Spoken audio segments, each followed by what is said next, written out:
So that also brings us to, some of the other challenges, especially it has to do with human resources, in the health sector. One of the things that has plagued it is the constant bickering amongst the unions, that sometimes cripples the sector. What do you intend to do about that? Well, the intra and interprofessional rivalry is most unfortunate. We did not have this in the past. We worked together. Doctors and nurses work together in a very complementary manner, and even with technologies and so on. But over the last couple of years, I think money crept in. Money created division, and then we lost focus. Rather than see the Nigerian citizen who came into the system as the prime reason for being there, we started fighting over remuneration. Fortunately, government put in place a commission headed by the former head of service, Alhaji Yayale Ahmed, and there's a draft white paper to look into harmonization. But beyond the white paper, we're also addressing the unions. We met them. Let's sink our differences. Let's put in focus the Nigerian citizen. That's the main reason why we're there. If there's nobody visiting our facility, that facility will cease to be in existence. And that we're also talking about mutual responsibility, talking about joint negotiation. When we are asking for salary reviews and other things, let not doctors go alone, let not nurses go alone. Let's go together. Let's talk about a package. And also let's respect one another. Are they subscribing to that? Well, I think they are. We're also applying, apart from the carrot, we're also applying the stick. We're worried about the incessant strikes, and we're saying that we implement no work, no pay. No work, no pay. You're not looking at an era where, perhaps strikes will be outlawed in the medical sector, because some people feel it is that critical enough to, not to experience strikes. You see, on one side, we worried that there should be no strike in the health sector. But then we must also respect labor laws. What we want to see in an idealistic manner is a profession where strike will really be a thing of the past. But we cannot really outlaw strikes. But what we are saying is that should you be determined to go on strike, please also be assured that we will not pay for this work not done. And then government must also do what they have to do, provide those facilities. We will. And ensure there's no reason to go on strike. We will look after welfare. We're quite committed to ensure that people are encouraged and that people are paid for work done, and we also reward them. That will do. As a unionist myself, I will hate to say a situation where workers are not well rewarded. So what exactly is the plan, when you talk about remuneration? Doctors also remember a time where, all they had to worry about was going to work. That's all. I mean, almost everything else was provided. They had accommodation, they had, schools for their children, as it were. And in some other areas, they even had car loans and what have you. Are we looking at going back to those days? Are they feasible? Well, let's be honest. Car loans were given to all workers, not just doctors. And there's no way you can single doctors out of the system and say, give car loans to doctors. If you give car loans to doctors, you must give car loans to nurses, to other professionals. So we do not want to be selective. Whatever can be done, I'll be at the Nigerian Medical Association annual conference in Sokoto this month. Some of these issues will be discussed. We want to improve welfare. We want to encourage some public-private options for getting them loans, but not just doctors. We look at everybody in the system. Prof, this other aspect, because many of our public officials, they go abroad, they see what happens and then come back here. But the thing is, we don't see them come up with some of those policies and see how they could implement them here. Take, for instance, now we have this heat wave, as NIMET has warned us, and then there are several other cases, but many don't see such advisory from the health department saying, listen, this is what you should do in this case, or if there's an epidemic here, take a vaccine, or yes, this vaccine is there for you to do. So are you doing something about that as well? Well, we've actually started, and in the last 2 months, I've actually written to states.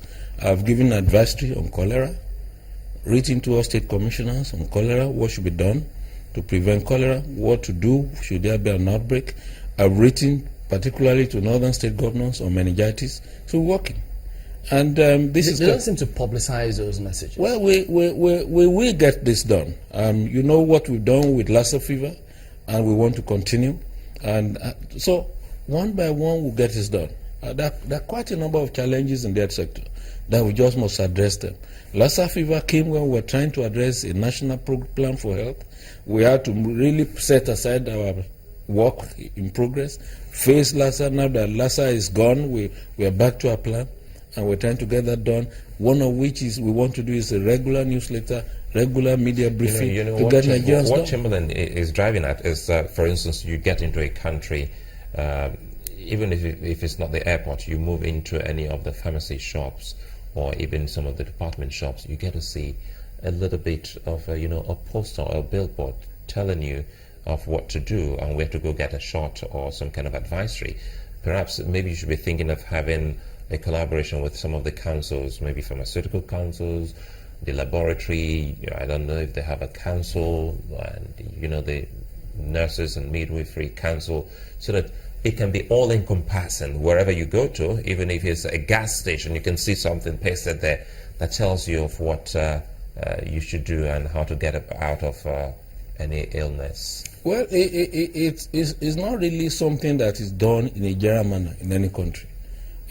Usually it's tailored to public health situations. For now, we've done one on Lassa. We're actively promoting it. As soon as we detect any outbreak, we'll do so. We're trying to set up a national public health observatory where we can also forecast. And when we think there's an emerging challenge, we will warn Nigerians and advise them on what to do. But we must also be careful. We do not want to frighten people. What's the state of the CDC at the moment? The Center for The Nigerian Center for Disease is really on sound footing. And that center has been recognized, has been designated as the regional hub for this West African CDC. It's been assessed by African Union Commission as a regional hub. So I think we're on track. We're looking at the enabling regulation. We are receiving quite a number of support from the US CDC. We've just received a delegation from the Chinese CDC and also the Japanese. So I think it's good for us because it is a step forward in the right direction. What are you doing, Prof, to ensure that we don't keep losing our best hands in the health sector? And then those who want to come back and invest, they're very free to do that and encouraged. Well, it's not as straightforward as that. There are about 5,000 Nigerian doctors in the US. We had a meeting with the leadership, I think about 2 weeks ago. We're trying to look at a new situation, a Nigerian model, where we say, you Nigerian fellows in diaspora, we will assume that you're on leave in US for 11 months. We want you to come home for 1 month. And we're working on this, and to them it's quite an innovative approach where they can come home. I started that a few years back in Ibadan, where I partnered with a few of the Nigerian fellows to come home 1-2 weeks, partner with us, and then go back. But at the national level, we want to develop a framework where if you're a Nigerian doctor, highly skilled, come home, work with us for 3 to 4 weeks, we'll pay you for that time. So we will assume that you're an employment in Nigeria for 1 month, but only for 11 months. And they consider that to be very innovative, something that is attractive to them. With respect to bringing them back to invest, we're partnering with the Sovereign Wealth Investment Authority. We're looking into PPP options. We're looking at getting them soft loans. And I'm sure even asking them to come back and visit Nigeria. The information out there is that, Nigeria is terrible, things are bad. Well, please come home and spend a few weeks. You will discover that this country is beautiful. This country is lovely. Come and work among your people, where you'll be recognized and really will be appreciated. So just wondering quickly though, what is the state of Lassa fever? Are we over with it? Is it done? We are almost over, as we normally see every year. I call it a national embarrassment because we've had Lassa for several years. The first outbreak officially was in 1969. We had the worst outbreak in 2012, where we have over 2,000 people affected, quite a number of deaths. And then every year we have an outbreak, it will then go down. But what we want to see done this year is to actually now ask the committee that we set up to ensure that we do not have a resurgence later in the year. it flares up during the dry season. What do we expect during the dry season? There's scarcity of food for these rats. They move closer to our homes. They really contaminate our food products. And when we eat contaminated food, we're likely to become infected with Lassa fever virus. So we're almost down to zero. It does this.